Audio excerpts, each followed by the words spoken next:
The snow fell like ash from heaven, each flake a cold reminder that Montana Territory in the winter of 1867 showed no mercy to the weak. Margaret Rose Sullivan pressed her face against the frost-covered window of her father's cabin, watching the white expanse swallow the world she'd known for 19 winters. Her breath fogged the glass, and through that mist she saw him approaching the mountain man her father had summoned. He moved through the blizzard as if born from it, a massive figure wrapped in furs and leather, leading a pack mule through knee-deep drifts. Even from a distance, Margaret could see he dwarfed most men. The townsfolk called him Elijah Stone, though few had seen him close enough to confirm if that was truly his name. They said he lived alone in the high country, trading pelts twice a year, speaking to no one unless necessity demanded it. "Get away from that window, girl." Her father's voice cut through the cabin's warmth like a blade. Samuel Sullivan sat at their rough-honeyed table, a bottle of whiskey at his elbow, papers spread before him. "Make yourself presentable. Your future husband's arrived." Quote. Margaret's hands trembled as she smoothed her only good dress. A faded blue calico her mother had sewn before fever took her 3 summers past. "Father, please, there must be another way." "Another way." Samuel's laugh held no humor. "I owe Josiah Turner $800 and he's given me until sundown to pay or forfeit everything. This cabin, our land, even the clothes on our backs. That mountain man's willing to pay my debt for a wife. You should be grateful." Grateful. The word tasted like bile. To be sold like livestock. Her father's fist slammed the table. "You're not being sold. You're being married. It's different." But Margaret knew better. She'd heard him negotiating with Josiah Turner 2 nights ago. Heard him describe her like merchandise. Young, healthy, knows how to cook and keep house. The memory made her stomach turn. The door opened without a knock, bringing a gust of frozen air and the scent of pine leather and something wild. Elijah Stone had to duck to enter, his broad shoulders barely fitting through the frame. Snow clung to his dark beard and fur hood. He stood there, silent, water pooling at his feet from melting ice on his boots. Samuel extended his hand with the false charm he reserved for business dealings. "Welcome. This is my daughter, Margaret Rose." The mountain man's gaze found her, and Margaret felt her breath catch. His eyes were gray as winter storm clouds, holding neither cruelty nor kindness, just a profound weariness older than his years. He nodded once, but didn't speak. Samuel continued, filling the silence with his salesman's pattern nose. "Her letters can cipher some. Her mother trained her well. She'll make a fine wife." Elijah pulled a leather pouch from inside his coat and set it on the table with a heavy thud. 800, as agreed. His voice surprised Margaret, deep but soft, like distant thunder. He'd expected growls or grunts from the stories she'd heard. Samuel's eyes glittered as he counted the gold coins. "Just need your mark here, and she's yours," Samuel said, shoving the marriage contract forward. "No." Margaret stepped forward, her voice stronger than she felt.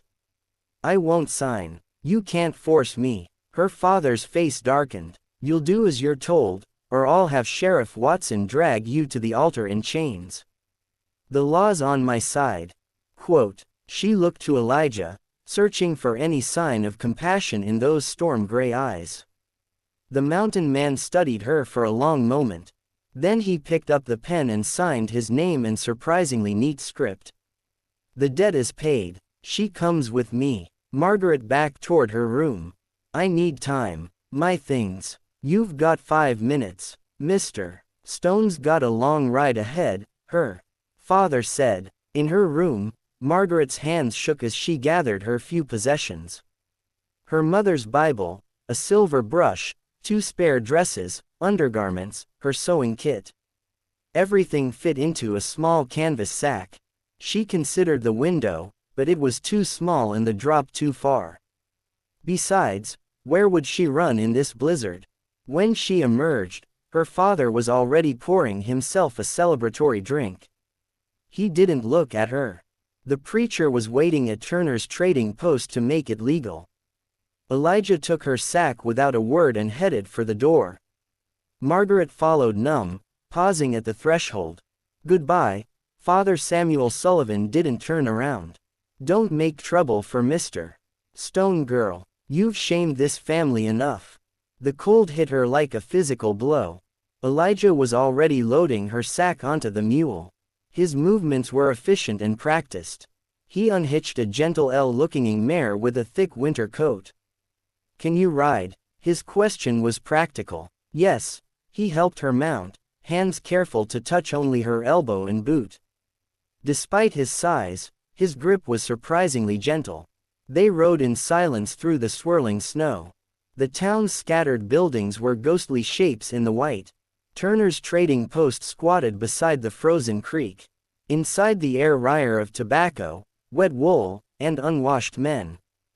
Josiah Turner stood behind his counter, gold teeth gleaming in his merchant smile, and Reverend Dawson waited with his prayer book, looking uncomfortable.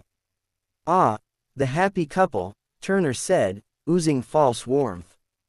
Samuel nodded, pushing her forward. Margaret felt trapped in a nightmare. Rough men paused their drinking and card games to watch. She recognized some faces, men who, tipped their hats, bought bread from her at church socials. Now they stared with curiosity in something darker. Elijah moved closer, not touching, but creating a barrier between her and the leering crowd outside. He said quietly, "We'll do this outside." The snow whipped around them as the Reverend rushed through the ceremony. Margaret stared at the wooden boards beneath her feet, unable to look at the man who had bought her like a sack of flour. "Do you, Elijah Stone, take this woman?" "I do. Do you, Margaret Rose Sullivan, take this man?"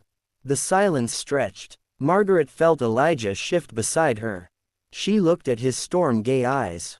"Perhaps I do. Then, by the authority vested in me, I pronounce you man and wife."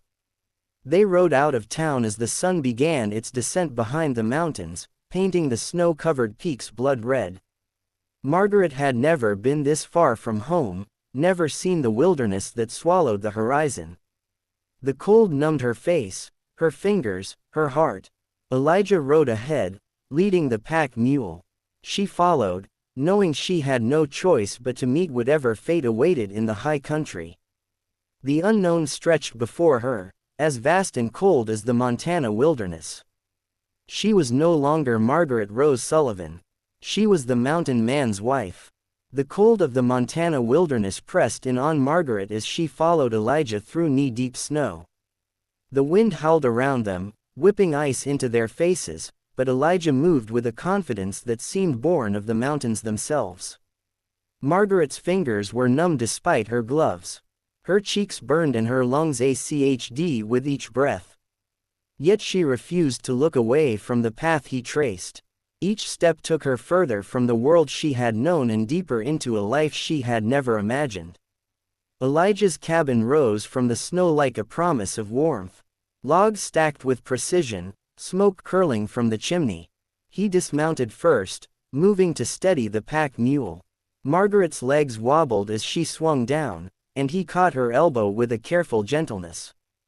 "Can you walk?" he asked. She nodded, though her knees buckled beneath her. He guided her inside where the heat hit her like a blessing. The cabin smelled of pine, fire, and something wild but comforting. Tools hung neatly on pegs, dishes stacked with care, books lined the walls. A cot with a thin mattress awaited her in the corner, and a larger bed stood across the room, neatly made. Elijah set her sack down, snow melting from his coat. "You'll sleep there, privy out back. Water barrels by the stove. Don't go outside alone after dark." Margaret nodded, overwhelmed by the strange orderliness, the quiet care of the man who had bought her like property, but treated her like a human being. She had expected cruelty, harshness, or indifference. Yet here was kindness, subtle, restrained, but undeniable.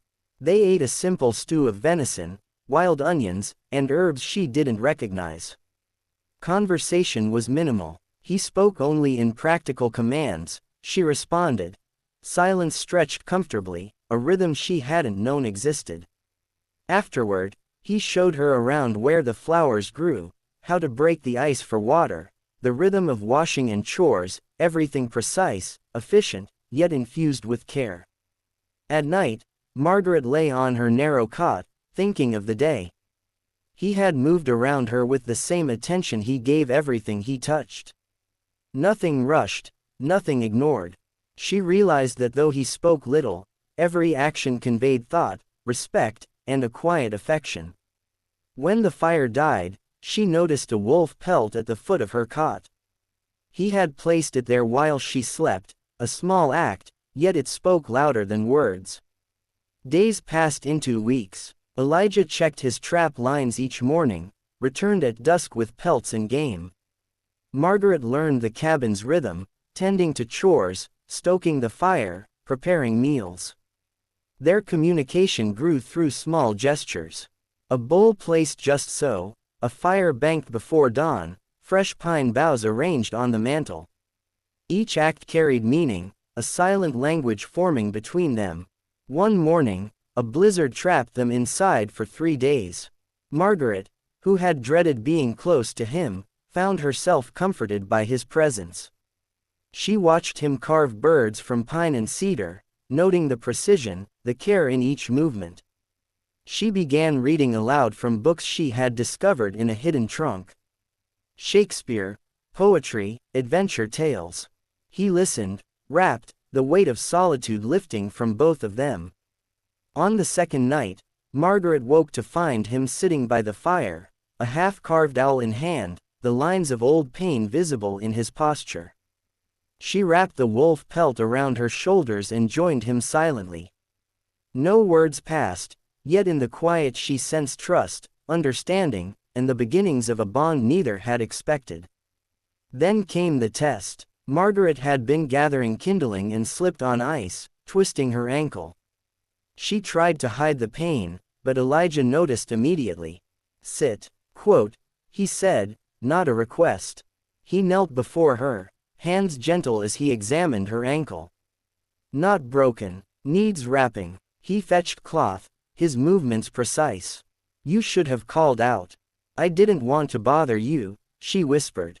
"You're not a bother. You're my wife." The words hung in the air, carrying weight beyond their simplicity. He finished wrapping her ankle and moved to take over the chores she would have done, guiding her to rest.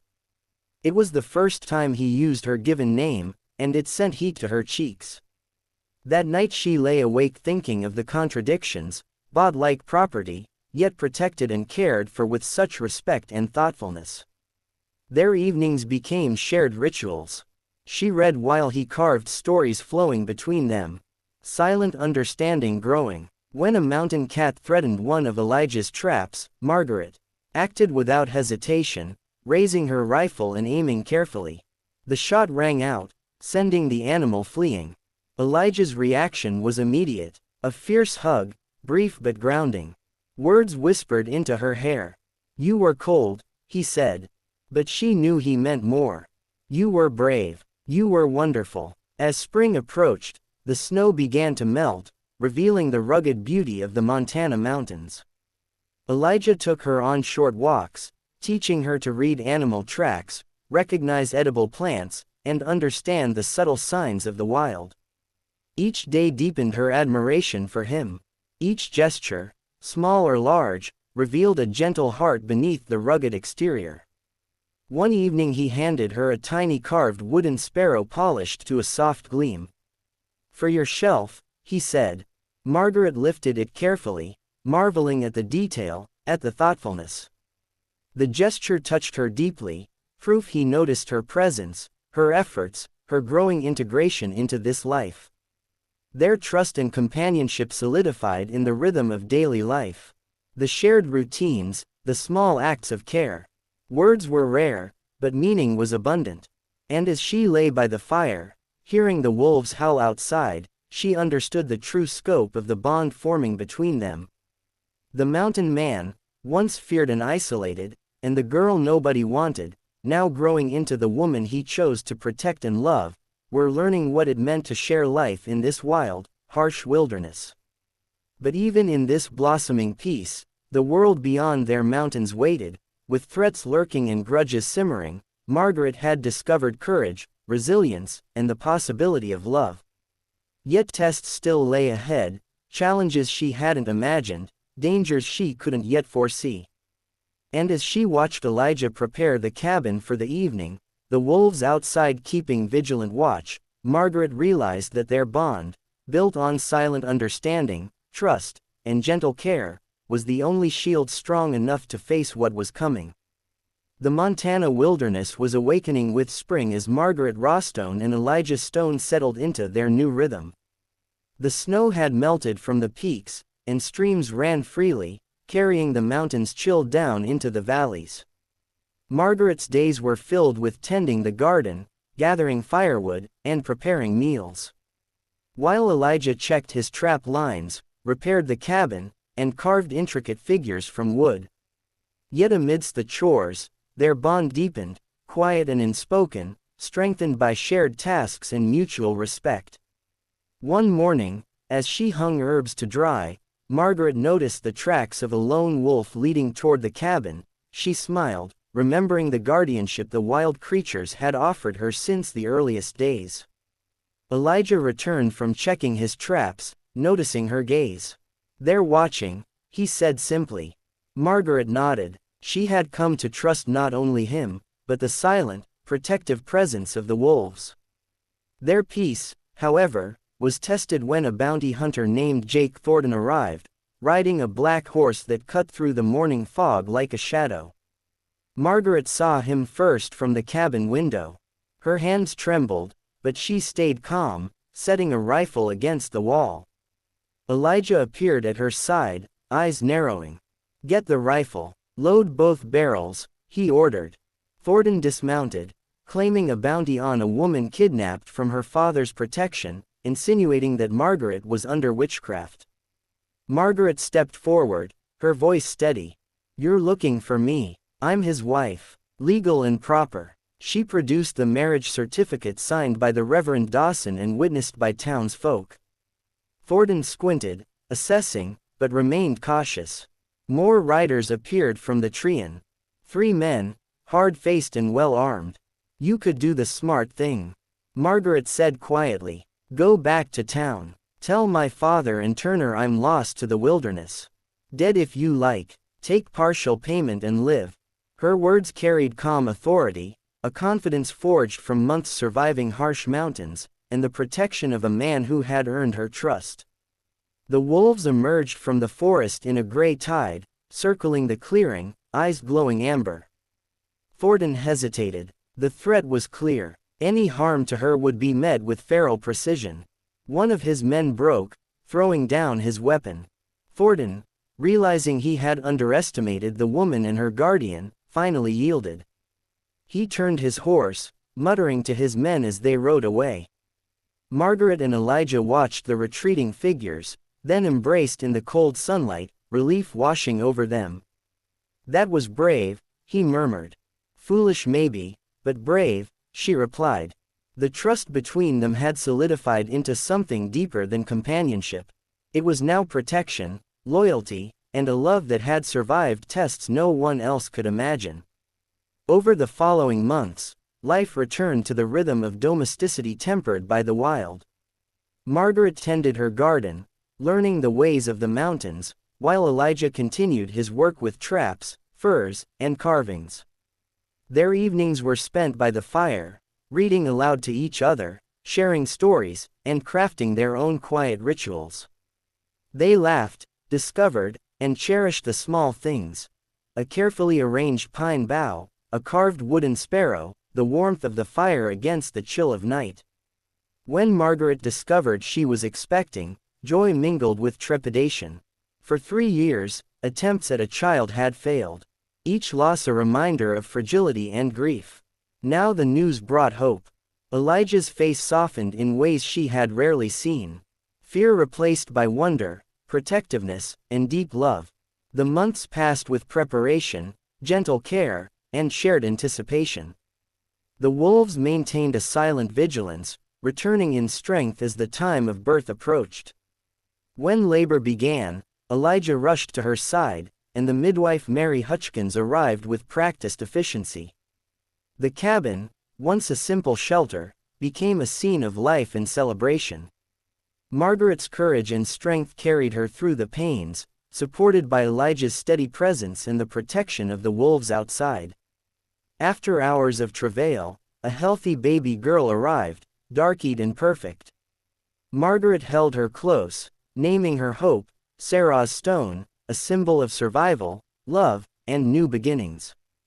Elijah's arms wrapped around both mother and child, tears marking a rare vulnerability.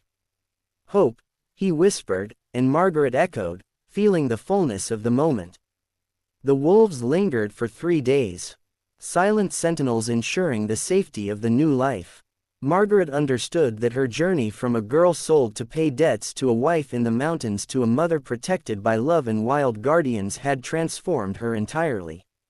In the quiet evening, she and Elijah shared tender moments, discovering the depth of love born from trust, patience, and courage. They exchanged soft touches, whispered words, and silent acknowledgments, learning that partnership, gentleness, and strength were not opposites, but companions. Through snow, storms, and threats, they had built a life of their own choosing, fortified by the mountains, and the pack that recognized Margaret as one of their own. Years passed. The cabin grew with additions. A garden flourished, and their daughter Hope thrived under their watchful care. Margaret and Elijah, once lonely and isolated, now lived fully in the embrace of each other, their home, and the wilderness around them. Their love had been tested by hardship, danger, and fear, but it had endured, strengthened by each challenge overcome. Together, at night, as wolves howled in the distance and the stars glittered above the peaks, Margaret rested against Elijah's chest, feeling the steady beat of his heart. She reflected on how far they had come, from a girl sold like property to a woman whose life was chosen, protected, and filled with love. They had earned their joy, built their family, and created a sanctuary where strength and tenderness lived side by side. Nobody wanted to be the mountain man's wife, she whispered, recalling the townsfolk's disdain until she saw his gentle heart, Elijah added, his hand resting over hers. Together they had rewritten their story. The wilderness had tested them. The world had challenged them, and yet here they stood, bound by choice, love, and trust, with a daughter and a life they had forged together. The mountains, the wolves, and their hearts bore witness to the truth. Love, patience, and courage could bloom even in the harshest of places. And in their cabin at the edge of the Montana wilderness, the mountain man and his wife, with their child and loyal pack, had finally found